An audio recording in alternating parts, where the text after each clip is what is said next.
Xbox on. Game on, baby! Wow!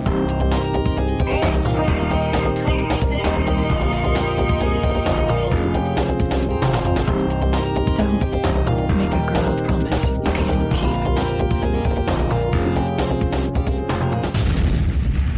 keep. Let's do this. Hello and welcome to Xbox One Party Chat Podcast, the official podcast of the Xbox One subreddit.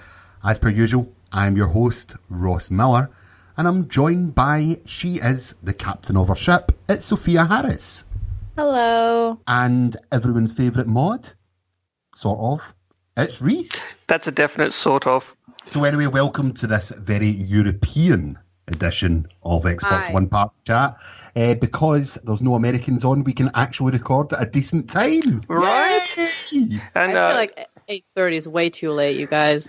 oh, sorry, Way too late. it's 9:30 here.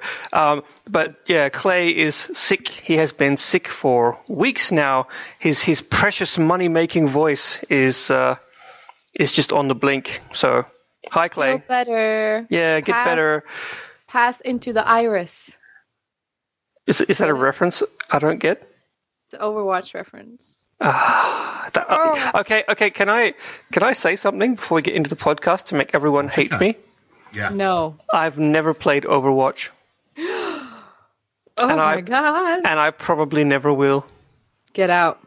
This is my podcast. Listen, I was like you once. You are going to regret this decision in ways you don't even understand right now. I was like you. I was one of those kids who were like, the youths play this and they like it. I'm not going to like it because I don't know, a hipster or whatever. But then I tried it and oh my God, it's the best of times. I just don't like the competitive shooting games very much. That's what I thought too. Uh-oh. It's okay. It's okay to go over to the dark side. It's very lovely here. Have you played it, Ross? Yeah, and I really like Overwatch. So I think I'm the only person. Well, yeah. Ugh. So that's normally we start the pod by talking about what we have been playing instead of what we haven't. So how about I lead the charge, and Ross, what have you been playing this week? Well, a certain listener of this called Phantom is going to be very happy. I've been playing Titanfall. Oh, number 2 or 1? 2. Why do you say it like that? Lots of people also play Titanfall 1. Yeah, no, I get that. But what I mean is I have said multiple times in this podcast that the beta put me off. Yeah, me too. Yeah. Man, that Why? was a bad decision. Why did it put you off? I just didn't enjoy it, Sophia. Like, I know it was a technical test and you shouldn't read into it, but that is my hands-on time with the game. Mm-hmm. But now I've picked up the game, man, they have sorted any issues that they had. That is a lot of fun. Maybe halfway through the campaign, and I am seriously enjoying it.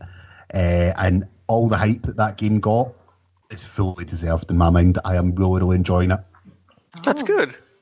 Yeah, I was going to say, hype usually isn't a good thing. Yeah, well, look, I like being proved wrong with games. And every single person I spoke to said, this game is really, really good. You have to try it. So I tried it, and I enjoyed the multiplayer. The free weekend just passed. So I bought it. And then I started playing through the single player, and I was enjoying that even more. I was taking breaks from the single player to go into the multiplayer. And as soon as I get in tonight, I'm just like, I want to go and play some more Titanfall. So, they've got me proper hooked, and that can only be a good thing. Nice. So you're saying that you were proven wrong about a game that everybody said was good, but you didn't want to play it. And then... I see what you're doing here. You realized it was totally worth it. I wonder who could learn that from that lesson. Yeah, I know. It's almost like some people here have played Red Dead Redemption too. It's just really weird. That was a nice divert there, Rhys. I know. Oh, God. Well, on the topic of you, Rhys, what have you been playing this week? Oh, what have I? Nothing. Well, actually, no, that's a lie. I have been very, very, very busy in the past week because I went to London and Ross totally didn't come and say hi. I went to Finland. Oh, that makes a lot of sense, actually. But yeah, so I went to London and it was great. I had coffee and lunch with the always awesome Agostino Simonetta, the director of ID at Xbox for the Europe. That's where we are right now. I couldn't remember the name of the continent I'm standing on. And hi, Ago. Thanks for having lunch with me. It was great. And I had a great time. Never been to the UK before. Have you been, Sofia? I lived there for 3 years. You lived there for 3 years. Okay, that would explain Yeah. your English. But yeah, it was great. I was actually pleasantly surprised. I don't know why, but I didn't think that I would enjoy London as much as I did, and I was very happily proven wrong. The best thing about London is that everyone, but the UK in general, everyone's just so nice. What? I'm serious. Compared to Finland, like Scandinavia. and like. The funniest thing, though, it can frustrate me. This has got nothing to do with games, but I'm going to go onto a small tangent here, and that's in Scandinavia, we are all very efficient and we are very single-minded, and we file, like, our public transport is on time to the second. And so when I go down into the tube is fantastic. It goes everywhere. It runs quickly, except it's full of Brits, and you all are too polite. So when 400 people need to cram into this tiny train, everyone's like, "Oh, sorry, excuse me, pardon me. Yes, frightfully sorry, I'm coming through. Excuse, would you mind? So just get on the train." That's true. That's true. Everybody's really friendly. I'm glad you like London, though. Yes, I had a great time. But even better than London is I had a very, very, very, very, very rare treat. I'm funny. I went to go and visit Rare. Nice. Right? So anyone who doesn't know, everyone knows who Rare is. If you don't, you're everything that's wrong with people. Rare have been making games for like 40 years. Rare doesn't actually have an office. Calling it an office is a bit of an insult. Rare has a farm. Like, to get to Rare, you have to catch a train for like an hour and a half out of London into the middle of nowhere, a tiny village with like 6 houses. And then you have to drive from this village for about a half an hour into the middle of nowhere. And they have this huge 100-acre property. They've got ducks and rabbits, and they've got a big pond with their own dock. And they've just got this huge, huge complex that's just full of everything Rare. Like, as you walk down the hallway, it's a fanboy's dream. You know, as you walk down the hallways, they've got these if anyone's played Rare Replay, and all the stuff has these weird sort of distinctive gilded photo frames around all the games and stuff you can choose. That's actually a reference to their walls. They have along every wall these same gilded picture frames with like concept art and pictures, and they've got like every single piece of merchandise that they've ever released just sitting around everywhere, and everyone was super nice, and it was one of the coolest things I have ever had the pleasure of doing. So, Emma, I know you're listening, and thank you so much. It was a dream come true. But the reason I am ranting so long about this is because I got to play again Sea of Thieves. Oh. Yes, and it was a it was very much more advanced build than the one that people were playing at Gamescom. You could actually do stuff. I'm not allowed to tell you what it is because I signed papers, but I can say, I know, right? But my favorite part was actually the part where the twist at the end, where it's like with the aliens and like the whole thing being a Matrix-style simulation. Genius, Rare, genius. But no, it's good. It's really, really, really, really, really, really good. Like, so you were really saying that you traveled somewhere that you didn't really like, or you had this thing in your head that you're not going to like this place, and you tried it out, and it's going to be one of these podcasts, isn't it? I'm just saying, bro. I'm just saying. Okay, you got me. But also, before I pass the thing on and actually ask you about what you've been doing, I'm just going to keep talking about Rare because I was also a guest star on the Rare podcast about Sea of Thieves, which has come out yesterday in the in the realm of actual time, which is tomorrow for us. But anyway, go and listen to that, and you can see me in glorious 4K and enjoy the detail in my skin pores or whatever. I'll listen to audio in that one. It's probably I love the shameless self-promotion. I love it so much. It's right. So good. Well, It's it's tied into this because they invited me there because of the podcast here, because we've had Emma and the other guys on the podcast here before, and we're going to have them again in the future, and we talked about the subreddit, and we talked about the podcast, and I totally forgot what it is that I do. Like when I totally flummoxed the opening intro, and I hope they keep it because I stuffed up good. But yeah, so it's not entirely self-promotion; it's like cross promotion. And Ross could have been there if Ross wasn't such a. Ross wasn't so dedicated towards his family and job. Oh, anyway, Sophia, nice what recovery. have you been playing? I have been experiencing tranquility with Overwatch. Better Overwatch out. Better And on a scale Overwatch of out. What? 1 to 100 times, how much better is this game than Battleborn? A lot. A lot. Okay. A lot. It's so good. It's so much fun. It's so fun. And playing it with people you know is even more fun. And it's just there's so many different characters to learn, and it's so much fun. And like I've become a person who cares about skins. I never cared You're about one that of those crap before. people?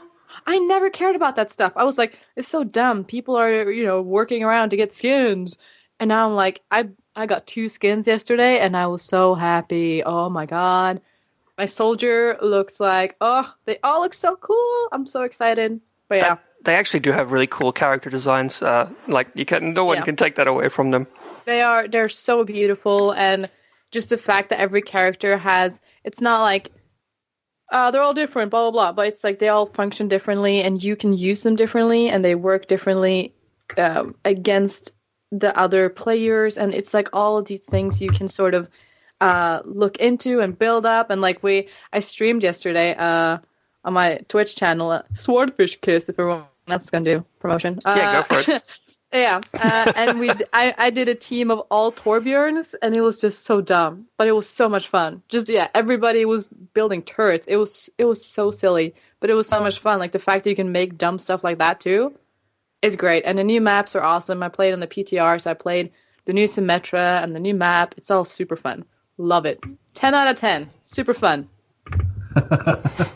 Well, this is a podcast about what's been happening in the subreddit. So let's find out what's been happening in the subreddit this week. You're listening to Xbox One Party Chat Podcast. This week in the subreddit. So, Ross, what has actually been happening on the subreddit? Yep, so user TJ Camping posted something that I do not care about, but Mass Effect Andromeda has a gameplay trailer. I think it was during the Game Awards that they showed it. Yeah, it was. We can talk about the Game Awards much more in depth later. But so, Ross, this is a game that a lot of people tend to like. But you said no. I can't even take on Sophia's patronizing tone of voice. I'm sorry. Did we? No, it's fine. Did we all see it? I've not seen it. No. Oh, okay. You should at least watch it. It's one of those. It's a new trend in trailers I've noticed recently. I like to think of them as like like a video game infomercial, because you have like this guy with a sort of authoritative yet informative voice, and he does in Mass Effect Andromeda, you will travel across the galaxy and perform these actions and do these things. It's pretty good. If you have no idea what Mass Effect is, anyone listening, what's it like on Mars, firstly? Secondly, it's worth watching. It basically explains all the ways you can play the game, shows heaps of different gameplay. Like it's like no bullcrap trailer, it doesn't have any CG, doesn't have anything. It's just, here's the game, here's how it plays, here's some of the stuff you can do. Yeah. And it's quite nice. What do you think about those trailers? Do you think trailers should be only gameplay related, or do you like the more cinematic ones? I like them both. I don't understand why so many people get all pissy about something not showing gameplay. It's like, well, gameplay is subjective, and by the very definition of gameplay, you must be playing the game. But why can't we have both? I like both. I'm a sucker for cinematics, and the only reason is because I kind of like the element of surprise when I sit down to play a game. No, I totally get you, and I mean sometimes the cinematic trailers can be so iconic and so well done that it just sort of transcends criticism. I mean, think of the classic Gears of War trailers. They didn't show any gameplay, but everyone knows them. Or the Believe campaign for Halo 3, like that had people literally getting the feels, and it didn't show anything about the game at all. Yeah, I think it's super clever. But yeah, I just brought it up because I remember because PSX was recently, right? Yeah. So I remember a lot of my friends when they said we're going to show Last Guardian, they were like, turn it off. Not going to watch it. It's going to come out in like 3 days. That was a weird choice. I thought. I was like, all right, you're probably going to mention Persona 5 and you're going to do this and that. And then I was like, okay. And I think that's sort of I just thought about it. It's game trailers are very intricate, beautiful, delicate things. And I don't know, too much gameplay might be too much. But that's story-based, though. What do you think, Ross? You're awful quiet. Yeah, well, first of all, you were talking about Mass Effect, so I switched off. Right. I like the more of the feels type trailers, like the Gears trailer that you referred to when it was going back in the past and it was like Marcus and Anya with their kids like growing up and things like that. Oh, the Mad World trailer. Oh. Yeah, all the Mad World trailer. I get more from that than I do actual gameplay. I don't know why, but it sets a tone and sets my hype up a little bit, that my imagination runs riot with what I expect this to be. Yeah. And quite often I'm disappointed by the time I watch gameplay. But, like, I still, hands down, think the best trailer I've ever seen for a game, and it isn't Gears, actually, it's the Division trailer, the New York trailer, the Christmas. Oh, that was really powerful. Like, that made me just want a movie. Yeah, it was absolutely stunning, and, it maybe never translated to the full game, but what they were going for worked with me. That also just reminded me of the famous Dead Island. Dead Island trailer. I was just going to mention it. Yeah, Dead Island. I completely agree. That's definitely one of my favorite trailers of all time. Because, it did the exact same thing. And also mentioning zombie games. I remember Left 4 Dead 2, those cinematic trailers. I was like, yes. The Left 4 Dead 2 drew me in. I'm like, oh my God, I'm so excited. I want to cry. Because, when it's a sequel, you sort of know what you're going to expect. So why show gameplay when it can just build up the story instead? Left 4 Dead 3, please. I'm going to cry if that happens. I'm going to cry so much. Oh, you have no idea. Anyway, also this week, something that isn't in the show notes, but I was quite excited for, is during the Game Awards, another trailer, or a trailer drop, should I say, from Psyonix about the next Rocket League update, where we're going to get a free new arena and a premium battle car. So we're going to get... What's a premium battle car? It's one you buy. Well, okay, so no difference. Just it's fancier and costs money. Yeah, basically, you can't unlock it or win it in crates. You can only buy it. Aha. That's it, basically. So you're going to get basically a Starbase Arc arena, and you will get the premium DLC battle car. Oh, it doesn't say. It doesn't say what it's called. Oh, the Vulcan car. But also, there's some really, really smart things that the community have been asking for, and that was you can now customize your training so that you can actually make your own training modules. So if you're particularly got a weak part of your game, you can actually go into the training mode and set it up to repeat. That's so nice. You can keep on trying it. That's sort of that's going to make players better. That's like a mainstay of fighting games for a long time. Yeah. So that makes sense, seeing as this game is so competitive. Exactly. But also arena preferences, okay? So that means that you can apply likes and dislikes to a particular map or mode. Okay. So that particular map or mode will not come up when you're doing online searching as much as what the other ones are.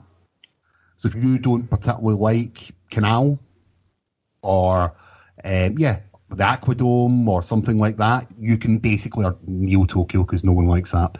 Well, the maps you are the can same. basically exclude that. No, they're not. They're all the same. No, they're not. I mean, the size of the field's the same in every one, right? No, they're not. They're not? Every single one's different. It's different shapes, different. Like, some of the more recent maps are totally different. I don't think I've played the recent maps. Well, I only played Rocket League when I've got a bunch of friends over, and it's like, okay, 4-player split screen, go, start. Like no one's paying any attention to anything. So yeah, my opinion is not really the best to listen to here. I'll defer to your expertise, Mr. 1010 hours. Well, basically, all that it is you can just exclude some maps. It may still appear if there's no other games going, but it just means if you don't like one particular map, you can basically try and exclude it from your matchmaking, which is a well-needed and great feature. Psyonix, the company that keep on giving. You just mentioned briefly the Game of the Year awards, and I mentioned it earlier before, and I think I'm going to skip ahead through the notes. Let's just talk about the Game of the Year awards, shall we? Did you guys watch it? Well, I watched the Game Awards, not the Game of the Year awards. Oh, I'm sorry. I watched it. I was up way too late. After. Oh, that was on late for here in the UK, but I watched it the day after. I actually quite enjoyed it. I think gaming awards are fun, or like just gaming events are fun for two things. One is just talking about games and seeing nerds get together is super awesome, and we have a great community. And also cringe. I love cringe. There were some really good cringe-worthy moments that I just love. Like one of my favorites was when Nolan North was gonna accept his award. And he walks on stage, like before he does it, he high fives a lot of people, right? And the last dude, he misses his hand and just reaches it behind him and almost slaps the dude. Like that kind of stuff. I live for that kind of stuff. Like that's the best. Oh, I love it so much. So and the one girl who almost called what was she talking about? The fan base of a certain game, and she was going to say users, but she almost said losers.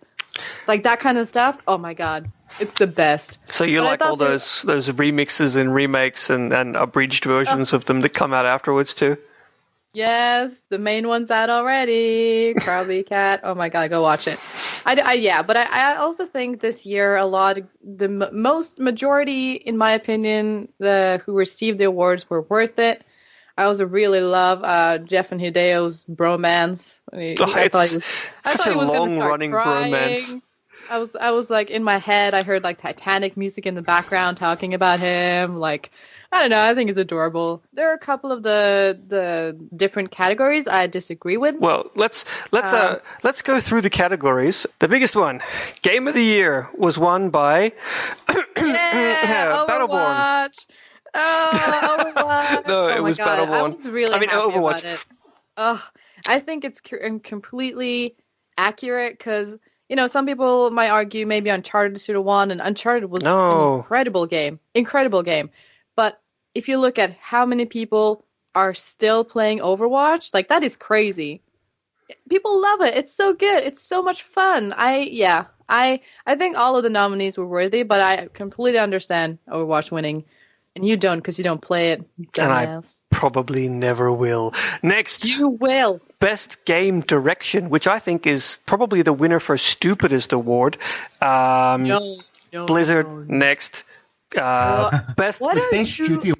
That's all we're looking at. It's best studio.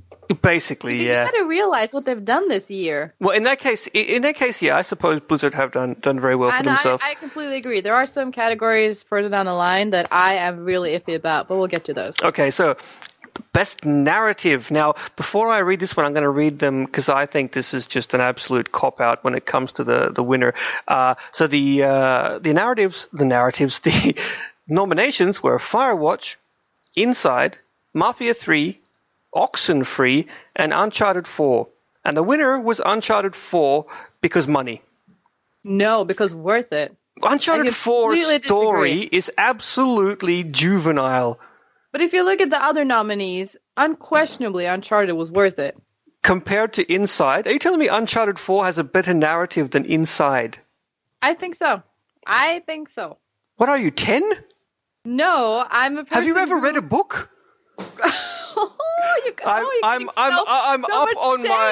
up on my high horse here now because that story is bad. Now it is a really entertaining. Like the Uncharted games have really entertaining action movie, summer blockbuster, fun with friends, making quips while you murder hundreds of people and destroy priceless artifacts kind of stuff. It's fun for what it is, but it's not a good narrative, especially compared to stuff like Oxenfree and Inside. It's Why do you think? What is it about Inside that makes you feel it's worthy? Inside is just a much, much, much better story. It's original, it's thought-provoking, it's well-written, it's perfectly paced. It makes you really think about, afterwards you just have to go outside and reevaluate your life. It gives you the feels. Yeah, but here's my argument. I feel like it's way easier to create a, quote-unquote perfect narrative with puzzlers and shorter games than it is for a long action-adventure game. I feel like that is so difficult to create a story for something that should keep gamers engaged and actively having fun, like action-adventure fans. The Witcher 3. Keep them... Yeah, well, I guess. 150 hours. Better story than Uncharted. We can't compare to last year. Okay, then. The Witcher 3... what was the expansion? Blood and Wine. There you go. It did win an award, to be fair. It won an award, which I disagree with because it's a DLC.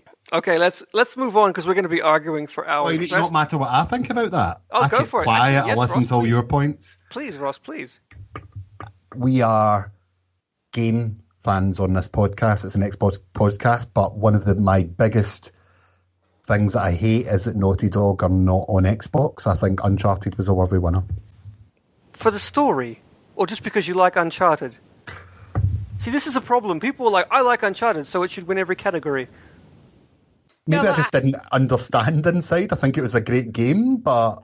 I don't know. I stand by my argument that a big action adventure that manages to have a storyline that is not complete crap and keeps you entertained for so long and you can still go back and play it, that is more worthy to me than a shorter puzzle game where it is technically easier to create something of a story because you also know that you're making a puzzle game. It's for a certain audience who wants exactly that. I feel like everybody sort of could play those action adventure games. It's more of a broader audience. You have a lot more people to satisfy. I'm sorry, but I just cannot agree with you on a philosophical or a objective level. You don't play Overwatch, so nothing you say matters at this point. Okay, you got me there. Just saying, man. You haven't played Game of the Year. The next what kind award, of person are you? Best Art Direction. Inside, which is weird. That's worthy, though. I think Overwatch has better... I think Uncharted 4 has better art direction. No, I don't think so. I think so, because this is more about the aesthetic. It created a special aesthetic for itself. Uncharted didn't create anything aesthetically new, but Inside created something aesthetically new. So if it was that or Absu, I would completely... Yes, I think they did something... I mean, it's a creative achievement, too, not just technical. If it was just technical, Overwatch I would... could have been well deserved for that as well. I think so, too, yeah. Yeah, but I think the creative part weighed in a bit more than the technical. Because if it was just technical, I would say Uncharted, undoubtedly. Yeah, but I think the creative was a lot in this. Like, what's the most creative and different looking? And you can look at it for 3 seconds and you know that that's Inside. You know what I mean? Yeah, no, that's totally valid. Totally valid reason. I agree with you now. But good. Now go play Overwatch. No, the next title, Best Music / Sound Design, and it was collected by Doom, which is awesome for anyone who loves heavy metal because the music in that game is great. It's like Fear Factory and 9 Inch Nails had a baby. Yeah. It's not only that though. The sound design in Doom was really, really, really good. The sound effects were awesome. Yeah, like just every gun had its own distinct sound. You knew what other characters had in multiplayer and things like that. It's very smart, and that was a well-deserved winner. I also felt really bad for. Really good. I also felt really bad for the people at the awards who did not like heavy metal. They were like, "Oh, performing live." I was like, "Oh, girl." What about those people who sat in like the front row? Like, they don't matter. Oh, heavy metal doesn't care if you like it or not. That's why it's heavy metal. If you didn't like that or hip hop, you were just screwed for this award. You were just like, ugh, What has music become? And the Best Performance Award, which goes to either Nolan North or Troy Baker each year, went to Nolan North this year. Yeah. For Uncharted 4. They're basically all the voice actors ever. Okay, so Games for Impact, which is an interesting kind of category.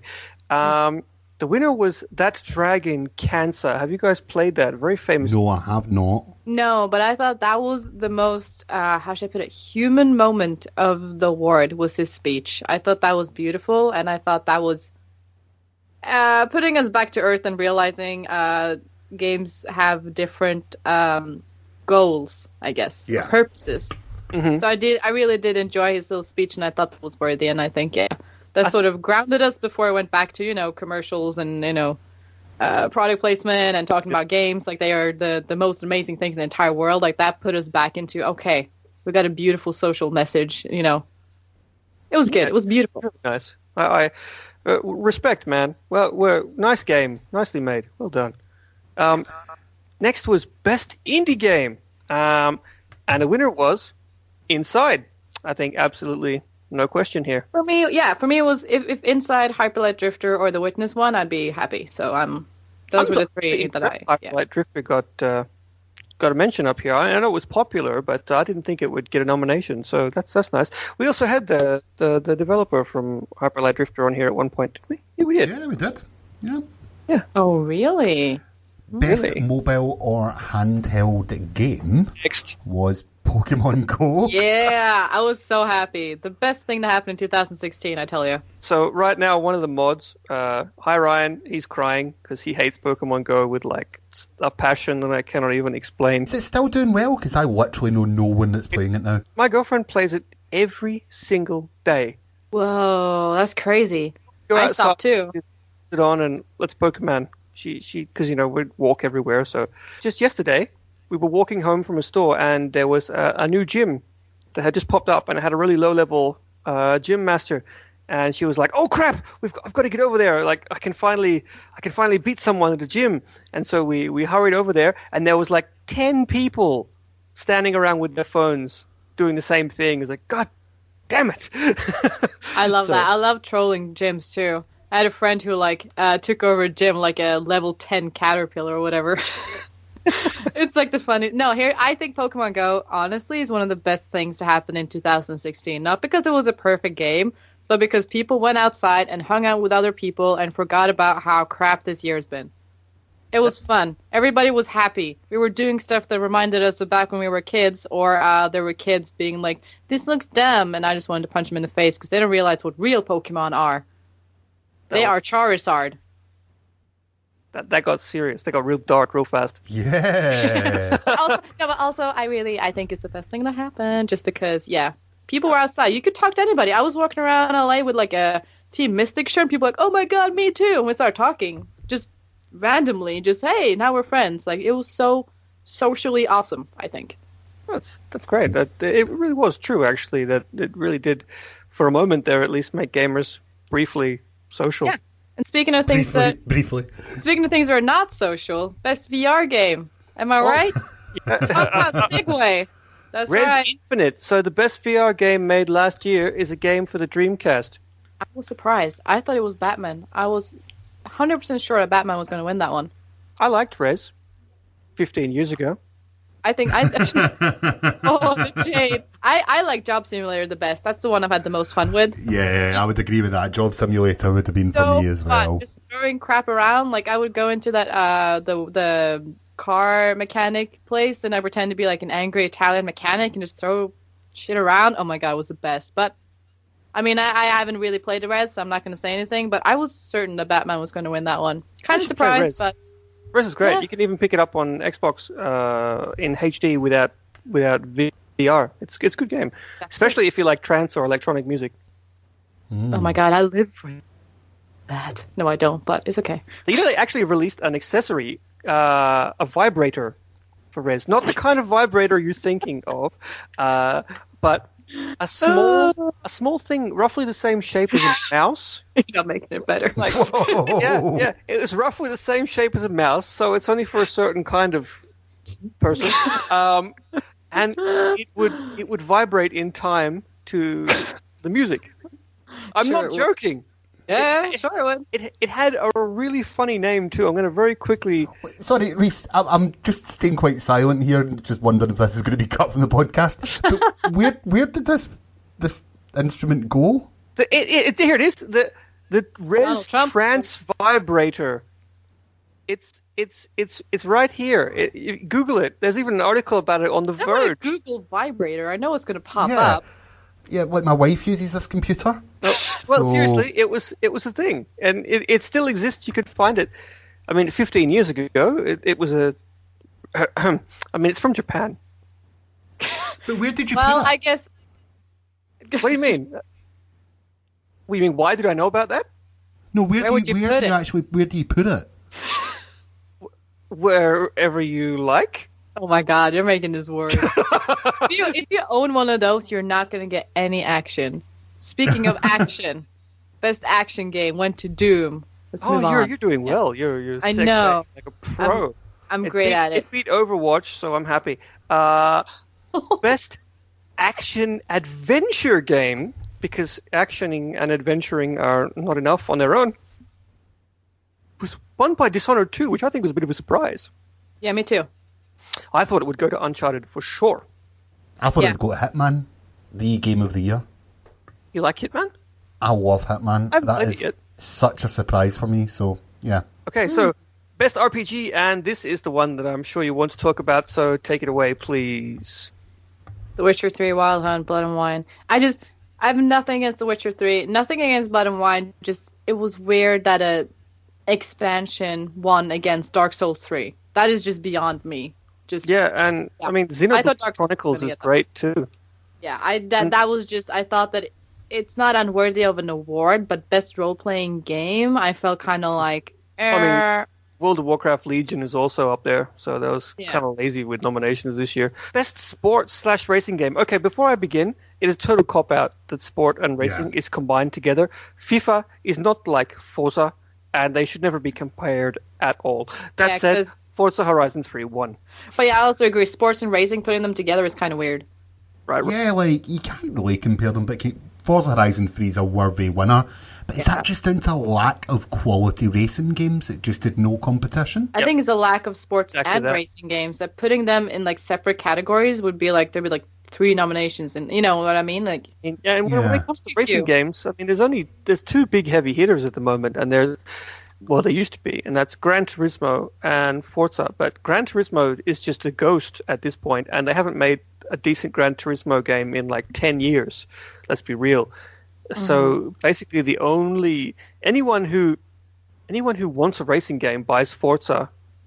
Anyone who wants an arcade racing game buys Forza Horizon. yeah. That's true. That is true. And the fact that it's PC now as well has made a big difference. Yeah. So. So, moving on. Best multiplayer game. Worth it. Overcooked. 100% worth it. Overcooked. Although I gotta say, Overcooked better I've had multiplayer than Overwatch. Come at me. I've had a lot of fun with Overcooked too. Just It is local amazing. co-op, super fun. But of course, Overwatch are gonna win it. Like my God, it's so big. It's esports big. I mean, that's the crazy thing. It's definitely 100%. Okay, so here's an interesting one. Most anticipated game. I don't like that category at all. Zelda. I don't like that category at Yeah, all. I don't think that should exist. But still, Legend of Zelda. Hell yeah. No, I'm just gonna say I think it's weird to give a game an award for us being excited about it, because everybody's excited about different things. I think it doesn't need to be a category, to be honest. Just like I don't know. It's weird to me. I'm really disappointed that there's not an Xbox exclusive game on this. Do we have any exclusives coming out next year? Legit. Halo Wars, Yeah. Oh, and of course Sea of Thieves. Sea of Hopefully. Thieves. Yep. Like Sea of Thieves And- is going to win so many awards. It's going to win all the awards. Get hype. Hype is not healthy for any of us. Look at happened to Suicide Squad. Just But I look at how can't much- help it. how many times hype has. Well, I mean, it's a different one. You've tried a part of the game and you're like, now I can look forward to it. When you try a beta or a demo, you're like, okay, now I know. But like, this is just weird. Red Dead Redemption, we know nothing. We know nothing. No. We know what Red Dead was, and Red Dead is an awesome game. We don't know what this is. How can I be anticipated for something that I've barely seen anything of? That's very true. How does Red Dead Redemption 2 get on, but Sea of Thieves doesn't? Right? Yeah, it's like Sea of Thieves won a whole truckload of the exact same awards at Gamescom. Yeah, at least we've seen some of it. We haven't seen anything other than posters and stuff of Red Dead. So it's like, how can I be excited when I have no idea how fast those horses are running? Because if they're just as slow as in Red Dead Redemption 1, I'm going to be pissed because those horses are way too slow. I have never ridden a horse in a game and enjoyed it more than in Battlefield 1. Were they fast? Oh, they're so fast. So yeah, I think that's the main awards that went over. We won't waste our time with the rest, to be honest. But yeah.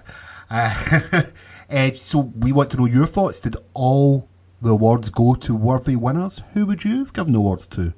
Either tweet us or post your comments below? Well, actually, Ross, every year, as you will recall, I write the official Xbox One subreddit Game of the Year awards, and I have been hard at work writing this year's, which should come out hopefully by the end of this week. So you can not only tell us, but you can actually put your money where your mouth is, so to speak, and vote for your favorite categories. But you know what?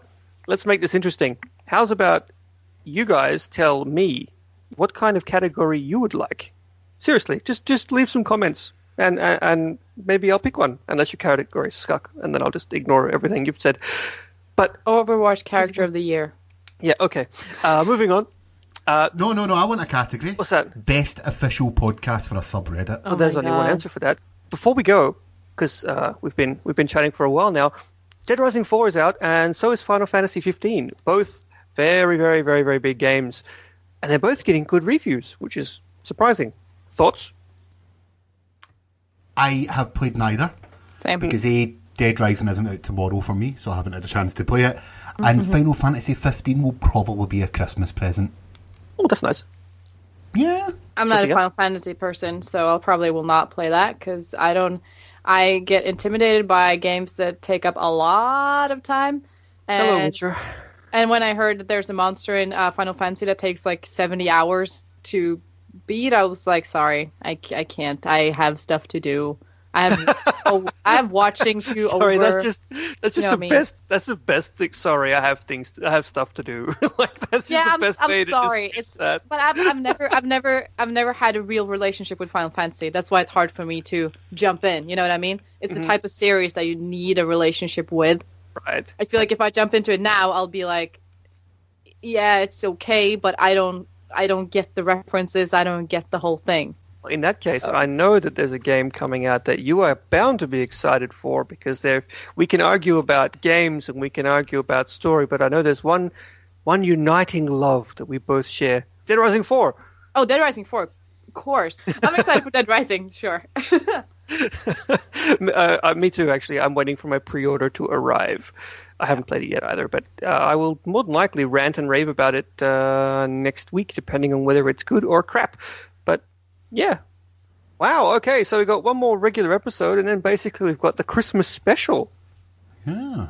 Oh my god. We're going to have to try and get something amazing happening next week. Karaoke. Karaoke? We can maybe do I really karaoke. don't care Let's do the for closing. karaoke.